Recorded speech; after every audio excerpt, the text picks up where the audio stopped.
அண்ணன் திருமாவளவன் அவர்கள் முதலமைச்சர் ஐயாவை போய் சந்திங்க. முதலமைச்சரை சந்திச்சு என்ன சொல்றாங்க?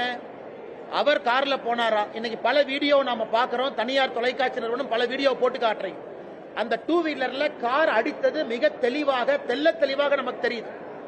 அந்த வீடியோ கேப்சர் ஆனது பாத்தீங்கன்னா மிக தெளிவா அந்த டூ வீலர்ல அடிக்கிறாங்க. அதெல்லாம் மறைச்சிட்டு இன்னைக்கு அண்ணன் திருமாவளவன் அவர்கள் ஸ்டாலின் அவங்களை போய் பார்த்து, இது எப்படி இருக்குன்னா, இவர்களை காப்பாற்றிக் கொள்வதற்காக ஆட்சி நடக்குது. ஒரு சாதாரண ரோட்ல போற மனிதரை போய் நீங்க தட்டுறீங்க, கேட்டா முறைச்சு பார்த்தாரு 4 தட்டுனுங்கிறீங்க. அதுக்கப்புறம் மருத்துவமனையில போய் நெஞ்சு வலின்னு படுத்திருந்தா அதையும் கேவலப்படுத்துறீங்க. அதை கேள்வி கேட்டா என்னைய மிரட்டுறீங்க. அதை தாண்டி முதலமைச்சரை போய் பார்த்து கம்ப்ளைண்ட் கொடுப்பீங்க. அதுவும் திருமாவளவன் பத்திரிகையாளர் சந்திப்பில் என் பேரை இழுத்து நான் தான் இதற்கு பின்னாடி இருந்தங்கிறார். அந்த டூ வீலர் காரலையும் தெரியாது, யாருன்னே தெரியாது. நான் சாமானிய மனிதனாக குரல் கொடுக்கின்றேன். என்னை போல நீங்களும் குரல் கொடுக்கிறீங்க. திருமாவளவன் அவர்கள் இதெல்லாம் விட்டுட்டு நாகரிகமான அரசியலுக்கு வரணும்.